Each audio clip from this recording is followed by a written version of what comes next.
دنیا میں بہت سی مسلم خواتین کے ذہنوں میں ایک سوال گردش کرتا ہے کہ آخر کیوں اسلام نے مسلمان مرد کو 4 شادیوں کی اجازت دی ہے۔ آج ہم آپ کو اس حوالے سے چند دلچسپ اور عقلی حقائق بتائیں گے، مگر اس سے پہلے ہمارے وہ تمام معزز ناظرین جنہوں نے اب تک ہمارا یوٹیوب چینل سبسکرائب نہیں کیا ضرور کر لیں اور بیل آئیکن پریس کرنا ہرگز مت بھولیے گا تاکہ آپ کو ہماری تمام ویڈیوز پر وقت موصول ہوتی رہیں۔ ہمارے یوٹیوب چینل کا لنک اوپر ڈسکرپشن میں موجود ہے۔ دوستو، اسلام سے پہلے معاشروں میں ایک سے زیادہ شادیوں کا رواج عام تھا۔ اس زمانے میں جنگیں زیادہ ہوتی تھیں جن میں عموماً مرد ہی مارے جاتے تھے، جس کی وجہ سے معاشرے میں خواتین کی تعداد مردوں کے مقابلے میں کئی گنا بڑھ گئی۔ اس مسئلے کے حل کے لیے لوگوں نے ایک سے زیادہ عورتوں سے شادیاں کرنا شروع کر دیں۔ اس کے علاوہ رئیس لوگ بھی ایک سے زیادہ شادیاں کرتے تھے۔ اسلام نے اس معاشرتی ضرورت کے پیش نظر ایک سے زیادہ شادیاں کرنے کے لیے کئی شرائط لگائیں تاکہ مرد اپنی بیویوں کے درمیان اعتدال قائم کر سکیں۔ آج کل اگرچہ زمانہ قدیم جیسی جنگیں نہیں ہوتی،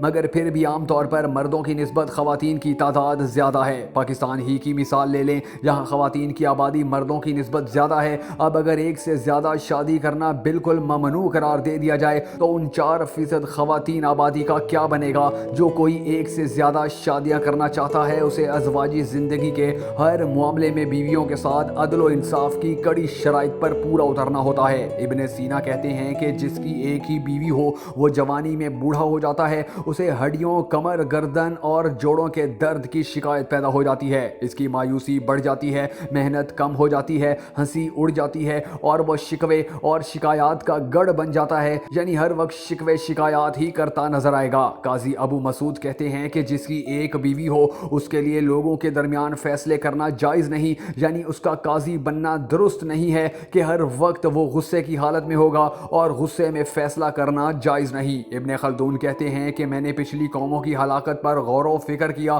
تو میں نے دیکھا کہ وہ ایک ہی بیوی پر قناعت کرنے والے تھے۔ ابن مثار کہتے ہیں کہ اس شخص کی عبادت اچھی نہیں ہو سکتی کہ جس کی بیوی ایک ہو۔ عباسی خلیفہ مامون رشید سے کہا گیا کہ بصرہ میں کچھ لوگ ایسے ہیں کہ جن کی ایک ہی بیوی ہے، تو مامون نے کہا کہ وہ مرد نہیں ہیں، مرد تو وہ ہیں کہ جن کی ایک سے زیادہ بیویاں ہوں، اور یہ فطرت اور سنت دونوں کے خلاف چل رہے ہیں۔ ابن یونس سے کہا گیا کہ یہود و نصارہ نے تعداد ازواج یعنی ایک سے زیادہ بیویاں رکھنا کیوں چھوڑ دیا؟ انہوں نے جواب دیا، اس لیے کہ اللہ ذلت اور مسکنت کو ان کا مقدر بنانا چاہتا تھا۔ ابو معروف کرخی سے سوال کیا گیا کہ آپ کی ان کے بارے میں کیا رائے ہے جو اپنے آپ کو زاہد سمجھتے ہیں لیکن ایک بیوی رکھنے کے قائل ہیں؟ انہوں نے کہا کہ یہ زاہد نہیں بلکہ مجنوں ہیں، یہ ابو بکر و عمر اور عثمان و علی کے زہد کو نہیں پہنچ سکتے۔ ابن فیاض سے ایسے لوگوں کے بارے میں سوال ہوا کہ جن کی ایک ہی بیوی ہے، تو انہوں نے کہا کہ وہ مردہ ہیں، بس کھاتے پیتے اور سانس لیتے ہیں۔ والی کرگ ابن اسحاق نے پورے شہر میں مال تقسیم کیا